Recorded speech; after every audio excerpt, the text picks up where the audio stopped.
मेरे प्यारे भैन भाइयों की हाल है। मैं उम्मीद करना ठीक होवोगे। अल्लाह के करम फजल नाल मैं भी ठीक हाँ। तो तुसी मेरा चैनल देख रहे हो उमर दी धरती। मेरा नाम है उमर खान। मेरा टेलीफोन नंबर है 0300 732 83 41। उस तो बाद तुहानू ये कहना चाहांगा कि बहुत गर्मी की शिद्दत च इजाफा हो गया सी, इसलिए काफ़ी दिनों तो वीडियो नहीं मैं पा सक रहा। उस तो बाद मकान भी बहुत शार्ट हो गए ने काफ़ी जड़ा है ना। कहने का मकसद ये है कि कोशिश होंदी कि साडा कि बिल्कुल लो प्राइस वाले असीं मकान लैके तुहाडे लई हाजिर होइए। तो उस तो बाद मकानां दी भी शार्टेज सी, गर्मी की शिद्दत च भी इजाफा बहुत ज़्यादा हो गया है। तो इसलिए मैं ज़रा थोड़ी जी शार्टिंग च रह गया। हुण मैं तुहाडे लई अज 5 मरले का बेहतरीन मकान ये प्राइस भी दसांगा, ये लोकेशन भी दसांगा। तमाम भाइयों का शिकवा है कि लोकेशन नहीं दसदे, प्राइस नहीं दसदे। प्राइस लिखी होंगी है थंबनेल ते, लेकिन मैं मकान दे विच बोल के भी दसांगा। एक दफ़ा फिर नंबर तुहानू दस दियां 0300 732 83 41। ये 5 मरले का मकान मैं लैके हाजिर होया। ये देख सकते हो फ्रंट के उत्ते इहदा सारा फ्रंट तुहानू मेरा कैमरामैन दिखा सकता है। और उस तो बाद बेहतरीन प्राइम लोकेशन दे विच है। सेवरेज मौजूद है, बिजली मौजूद है। मैटल सिर्फ मतलब रोड़ा पाया हुआ है, मैटल होने वाली है खाका। तो उस तो बाद मैटल होने वाली है। यदा फ्रंट 27 है, 50 की लंबाई है। उस तो बाद मकान का तुहानू विजिट कराने आ जाओ। देख सकते हैं तुसीं एक बहुत बड़ा कार पोर्च है। मेरा कैमरामैन वाइड एंगल के तुहानू दिखावे, उत्ते जरा छाते मार के दिखावे। इतों ही अंदरों ही इंटर पौड़ियाँ हो रही ने। इतों तुसीं अपना एक दरवाज़ा लवा सकते हो। दरवाज़ा लवा के उस तो बाद तुसीं इनू सैपरेट भी कर सकते हो। ना ठीक हो गया।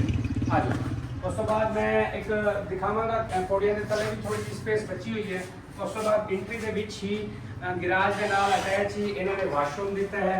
वाशरूम के विच जरा कैमरामैन मेरा मारे तुहानू दिखावे। वाशरूम भी देख सकते हो तुसी।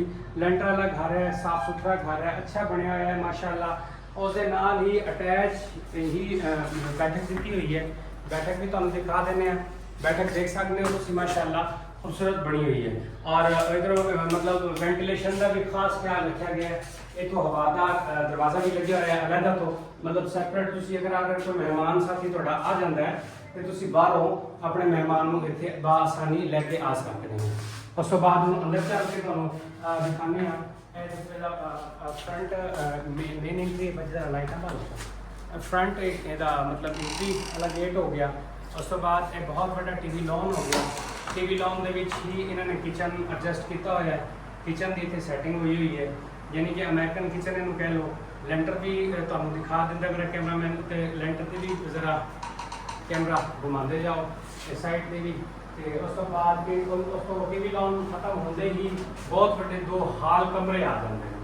2 हाल कमरे आ जाते हैं। कमरे का तुहानू विजिट करा देने। आ जाओ कमरे का तुहानू विजिट करा देने। कमरा देख सकते हो माशाअल्लाह बहुत बड़ा तो खुला कमरा बनया है। वेंटिलेशन का खास ख्याल रखा है। इस साइड तो विंडो है और ये अटैच वाश भी अटैच है। आज वाशरूम तुहानू दिखा देने।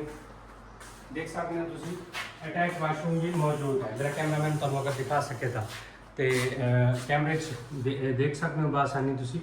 वाशरूम भी बनया है। थले भी जरा थोड़ा जा मारो कैमरा अंदरों होके थोड़ा जा अच्छी तरह मुकम्मल जोड़ा भाई तक लेना चाहे घर बैठ के फैसला कर सके कि मैं लेना है कि नहीं लेना। और ये दीवार 4 इंची की है, ये वाली दीवार। और यदा जो लेंटर पाया हुआ आरबी लेंटर है, आरसीसी नहीं है। आरबी लेंटर है, फर्श कच्ची होके प्लस्तर होए हुए हैं मुकम्मल।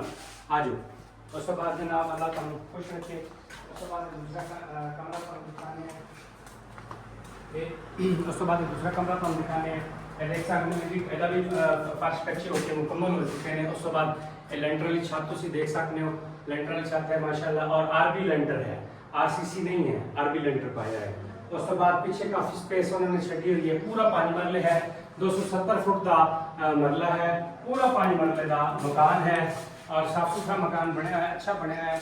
और बिल्कुल 0 प्राइस थे, बिल्कुल 0 प्राइस थे। और उस तो बाद देखो कितनी खुली स्पेस इन्होंने और नक्शे के मुताबिक बना के भी उन्होंने फिर भी देखो 3-4 चारपाइयां की स्पेस छड़ी हुई है। मोटर लगी हुई है, बोर होया है। इस साइड तो देख सकते हो तुम क्लीन एरिया। वाशिंग मशीन इस साइड तुम रख के अपनी सिस्टम बेहतरीन चला सकते हो। इतने छां भी बनी हुई है, उत्ते लेंटर भी पाया हुआ है, परेशानी नहीं होगी गल तुहानू। और इस तो बाद मैं तुहानू अपनी वीडियो का इख्तिताम करने तो पहले तुहानू मैं लोकेशन दस दियाँ। ਇਹ ਲੋਕੇਸ਼ਨ ਹੈ ਮੁਲਤਾਨ ਭਾਵਲਪੁਰ ਬਾਈਪਾਸ ਤੋਂ 7 ਕਿਲੋਮੀਟਰ ਅੱਡਾ ਬਿੱਲੀ ਵਾਲਾ। ਅੱਡਾ ਬਿੱਲੀ ਵਾਲੇ ਕੋਲੋਂ ਮਸ਼ਰਕ ਵਾਲੀ ਜਾनिब 2 ਕਿਲੋਮੀਟਰ ਅੰਦਰ ਤੁਹਾਨੂੰ ਆਉਣਾ ਪਏਗਾ ਔਰ ਇਹ ਮਕਾਨ ਉੱਥੇ ਮੌਜੂਦ ਹੈ, ਮਦੀਨਾ ਕਾਲੋਨੀ ਹੈ। ਔਰ ਉਸ ਤੋਂ ਬਾਅਦ ਇਹਦੀ ਮਾਲਿਕ ਡਿਮਾਂਡ 23 ਲੱਖ ਰੁਪਏ ਕਰ ਰਹੇ ਹੈ, ਫਾਈਨਲ 22 ਦਾ, 22.5 ਦਾ, 23 ਦਾ ਇਸ ਦਰਮਿਆਨ ਹੀ ਡੀਲ ਹੋਣੀ ਹੈ। ਔਰ ਮਾਲਿਕ ਨੂੰ ਤੁਹਾਡੇ ਰੂਬਰੂ ਬਿਠਾ ਦਿਆਂਗਾ।